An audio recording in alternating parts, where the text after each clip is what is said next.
Good morning dear students.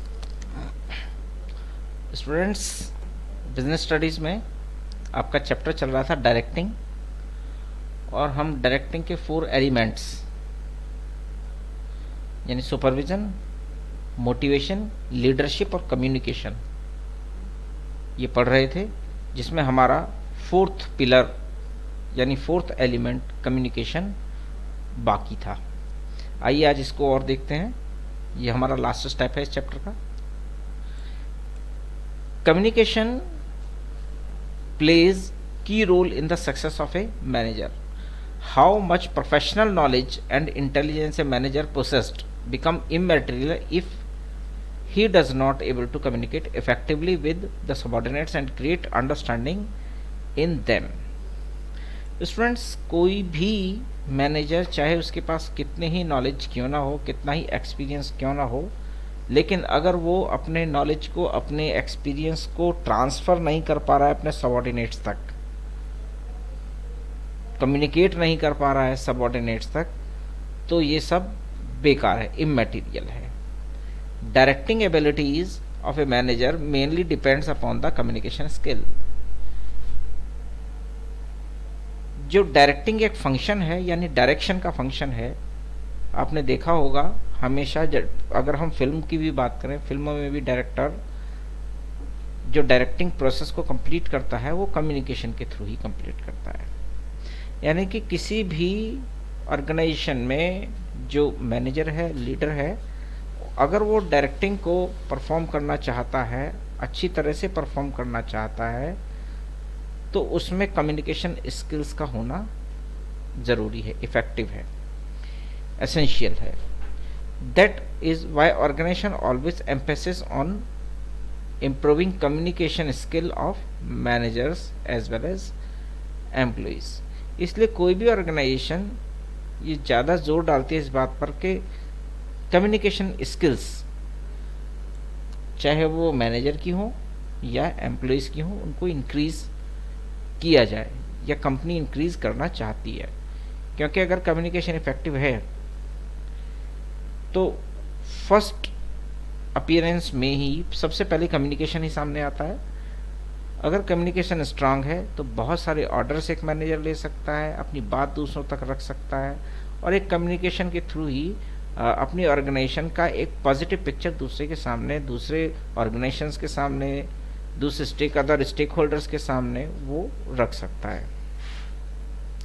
The word communication has been derived from the Latin word communis, which means common, which consequently implies common understanding, जिसका मतलब है, ये असल में एक Greek word है, Latin word है, और इसका मतलब है कॉमन, यानी कि ऐसी कॉमन बातें जो दूसरों तक वो पहुंचानी है, उसको हम कम्युनिकेशन बोलते हैं। कम्युनिकेशन में कौन कौन सी चीज़ें ट्रांसफ़र होती हैं? Communication is defined in the different ways. Generally, it is understood as a process of exchange of ideas, views, facts, feeling, etc. Communication जो है ये एक ट्रांसफ़र, इसको हम इस तरह से मान सकते हैं कि जिसमें कम्युनिकेशन एक प्रोसेस है जिसमें हम अपने आइडियाज़ को, व्यूज़ और फैक्ट्स, इंटेलिजेंस को ट्रांसफ़र करते हैं। ठीक है स्टूडेंट्स, अब कम्युनिकेशन के एलिमेंट्स तो आप जानते ही हैं कि कम्युनिकेशन में क्या क्या चीज़ें चाहिए। नंबर 1 एक सेंडर होता है जो कम्युनिकेट करता है, यानी अब इन्फॉर्मेशन भेजता है। मैसेज, क्या इन्फॉर्मेशन भेजी जाती है। एनकोडिंग, उसको इन्फॉर्मेशन को समझने का तरीका कि हम उसको किस तरह से लेते हैं। मीडिया, किस मोड से आप इन्फॉर्मेशन को ट्रांसफ़र करते हैं। डिकोडिंग, यानी अंडरस्टैंडिंग, कि आप इन्फॉर्मेशन को किस तरह से रिसीव कर रहे हैं। इन्फॉर्मेशन को सुनने वाला यानी रिसीवर, यानी पाने वाला। फीडबैक, कि इन्फॉर्मेशन किस तरीके की रही। द नॉइस, यानी इन्फॉर्मेशन में साउंड है या नहीं है, कम्युनिकेशन में साउंड है या नहीं है। ज़रूर नहीं है वैसे कि साउंड या नॉइस हो ही उसमें, कम्युनिकेशन बॉडी लैंग्वेज कम्युनिकेशन भी हो सकता है। आपने देखा होगा कभी कभी हम रिप्लाई देते हैं और उसमें कुछ बोलते नहीं है, केवल आंखों के इशारे से बात करते हैं और कम्युनिकेशन हो जाता है। तो ये सभी, ये तो मोड हैं। अभी बात आती है, इम्पोर्टेंस भी कॉमन्स हैं, कॉमन चीज़ें हैं, अब बात आती है कम्युनिकेशन के methods, formal and informal communication. Formal communication flows through the official channel design in the organization chart.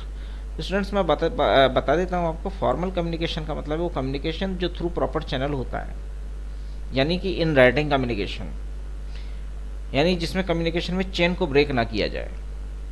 और दूसरा होता है इनफॉर्मल कम्युनिकेशन, जहाँ गॉसिप्स की हम बात करते हैं, यानी कि प्रॉपर चैनल्स को फॉलो नहीं किया जाता, वहाँ कम्युनिकेशन एक दूसरे के साथ वर्बली ट्रांसफर हो जाते हैं। चलिए फिर भी देखते हैं। दिस कम्युनिकेशन में take place between the superior and subordinate, a subordinate and superior or among same cadre employees or managers.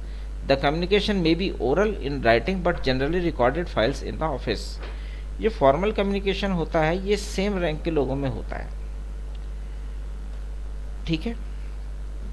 और जो भी बातें कम्युनिकेट की जाती हैं, जो भी इंफॉर्मेशन कम्युनिकेट की जाती हैं, वो या तो ओरल होती हैं या रिटन होती हैं। नॉर्मली ये रिटर्न होती हैं और इनका ऑफिस में इनका रिकॉर्ड रखा जाता है, यानी फाइलिंग की जाती है, जिसको हम रिटन इन्फॉर्मेशन भी कह सकते हैं, यानी लेटर्स भी बोल सकते हैं। फॉर्मल कम्युनिकेशन में be further classified as vertical and horizontal. ये वर्टिकल ऑरिजेंटल की अभी इसमें ज़रूरत नहीं है, क्योंकि ये पोर्शन आपके यहाँ नहीं है। तो फॉर्मल कम्युनिकेशन वो कम्युनिकेशन है जहाँ पर रिटन या ओरल और एक प्रॉपर चैनल के थ्रू इंफॉर्मेशन भेजी जाती है और उनका ऑफिस में रिकॉर्ड रखा जाता है, ऑफिशियल रिकॉर्ड रखा जाता है, ठीक है। नेक्स्ट आता है आपका informal communication. Communication that take place without the following of formal lines of the communication is said to be informal communication. यानी कि जहाँ पर प्रॉपर लाइंस को फॉलो नहीं किया जाता, प्रॉपर चैनल को फॉलो नहीं किया जाता, यानी इमरजेंसी केस में कोई भी अपने सुपीरियर को इन्फॉर्मेशन दे सकता है, या गॉसिप्स जिसकी हम बात कर रहे थे, जहाँ पर गॉसिप्स होते हैं, यानी कि इस कम्युनिकेशन की एक खास बात होती है इनफॉर्मल कम्युनिकेशन की, क्योंकि फास्ट होता है। फॉर्मल कम्युनिकेशन का एक ड्रॉबैक है, हालांकि उसके कुछ फ़ायदे भी हैं, मेरिट्स भी है, डिमेरिट्स भी है। मेरिट सबसे बड़ा फॉर्मल का ये था कि वहाँ पर सब चीज़ रिकॉर्डिंग में होती है, इन राइटिंग होती है, तो प्रॉपर्ली उसको जवाबदेही तय हो सकती है, ठीक है। लेकिन उसका एक ड्रॉबैक ये भी है कि वो जो कम्युनिकेशन है, फॉर्मल कम्युनिकेशन, वो इंफॉर्मेशंस को डिले करता है, क्योंकि सब काम प्रॉपर चैनल से होता है, राइटिंग फॉर्म में होता है, कभी कभी डिले हो जाता है, इंफॉर्मेशन ट्रांसफ़र नहीं हो पाती है। तो फॉर्मल कम्युनिकेशन की ये सबसे बड़ा ड्रॉबैक है कि उसमें स्पीड नहीं होती, बहुत स्लो काम करता है। लेकिन इनफॉर्मल कम्युनिकेशन, क्योंकि गॉसिप्स में वर्बली बता दिया जाता है, एक दूसरे के साथ इन्फॉर्मेशन टेलीफोनिकली भी भेजी जाती हैं, तो ऐसे में जो कम्युनिकेशन होता है ये इनफॉर्मल कम्युनिकेशन होता है। बस इसकी एक सबसे बड़ी कमी है, यहाँ पर डिसिप्लिन नहीं है। लेकिन ये इन्फॉर्मेशन, ये जो चैनल है, ये सिस्टम है, ये बहुत फास्ट चलता है, इसमें इन्फॉर्मेशन बहुत तेज़ी से ट्रांसफ़र हो जाती है। Informal system of communication is generally refers to the grapevine because it spread throughout the organisation with its branches going out all directions in utter disregard to the levels of the authority. It means ये जो हैं grep wine network को follow करते हैं, ठीक है। जहाँ पर ग्रेप वाइन आपने देखा होगा, ग्रेप वाइन नेटवर्क का मतलब है जहाँ पर सभी रिसीवर्स और स्पीकर्स एक साथ होते हैं, गॉसिप्स में बात होती है, इन्फॉर्मेशन बहुत तेज़ी से स्प्रेड हो जाती हैं, यानी कि फैल जाती हैं। तो इनफॉर्मल कम्युनिकेशन की प्रॉब्लम ये है कि यहाँ पर डिसिप्लिन नहीं है, बट इन्फॉर्मेशंस तेज़ी से ट्रांसफ़र हो जाती हैं और इनकी ऑथेंटिसिटी नहीं होती, कई बार इनकी ऑथेंटिसिटी नहीं होती, क्योंकि सुनी हुई बातों पर ये बिलीव करते हैं, ठीक है students.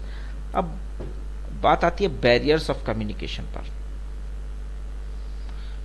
Student, barriers of communication असल में ये एक लास्ट स्टेप है, इसको हम अपनी नेक्स्ट वीडियो में डिस्कस करेंगे, ठीक है।